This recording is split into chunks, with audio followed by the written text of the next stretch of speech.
নামাজ, রোজা, দান। দেখেন, নামাজ, রোজা, দানের চেয়েও বড় কোনো শ্রেষ্ঠ ইবাদতের কথা আমি কি তোমাদের বলবো না? সাহাবারা তো অবাক, বলে কি নামাজের চেয়ে বড় ইবাদত, রোজার চেয়ে বড়, দান করার চেয়ে বড় ইবাদত? সাহাবীরা বললেন, বালা ইয়া রাসূলুল্লাহ, নবী বলেন। বিশ্বনবী বললেন, নামাজের চেয়েও বড়, রোজার চেয়েও বড়, যাকাতের চেয়েও বড়, সাদাকার চেয়েও বড় একটা ইবাদত আছে, আমি কি তোমাদের বলবো না? সাহাবারা বললেন, ইয়া রাসূলুল্লাহ, বালা, অবশ্যই বলবেন, সেটা কি?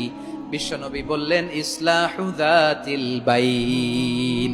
দুইজন যখন ঝগড়া লেগেছে, তোমার দুই ভাই যখন ঝগড়া লেগেছে, এই দুইজনের মধ্যে বিরোধ মিটিয়ে মীমাংসা করে দেয়া হচ্ছে সবচাইতে সেরা কাজ।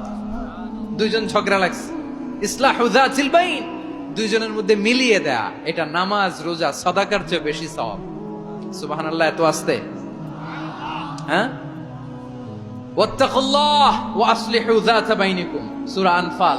আল্লাহ বলেন, আল্লাহরে ভয় করো, ঝগড়া লাগলে মজা নিও না, ওয়াত্তাকুল্লাহ, আল্লাহরে ভয় করো, ফাসলিহু যাতা বাইনিকুম, মিলিয়ে দিও। তাহলে আমরা মিলায়ে দিব, রাজি আছেন তো? তাহলে আমরা এক উম্মাহ, এক উৎস থেকে এসেছি, এক দেহ, এক প্রাণ।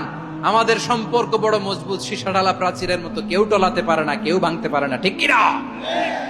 আবার আমাদের সম্পর্ক হলো ভাই ভাই। আমরা ঐক্যবদ্ধ থাকার জন্য দুনিয়ায় এসেছি। কেমন করে ঐক্যবদ্ধ থাকতে হয় দুনিয়াবাসীর শেখানোর জন্য এসেছি। আল্লাহ বলেন, ও নবী, শুধু মুসলমানের মধ্যেই ঐক্য করলে হবে না, প্রয়োজনে ইহুদি নাসারাদের সাথে ঐক্য গড়ে তোলো। কথা শুনতেছেন? প্রয়োজনে আহলে কিতাবদের সাথে ঐক্যবদ্ধ হওয়ার আদেশ দিয়েছে কে? সবাই বলতে হবে, আওয়াজ করে বলেন। আহলে কিতাব, ইহুদি নাসারাদের সাথেও প্রয়োজনে ঐক্যবদ্ধ হওয়ার ঘোষণা দিয়েছে কে? বিশ্বনবী মক্কা থেকে মদিনায় হিজরত করতে গেছেন,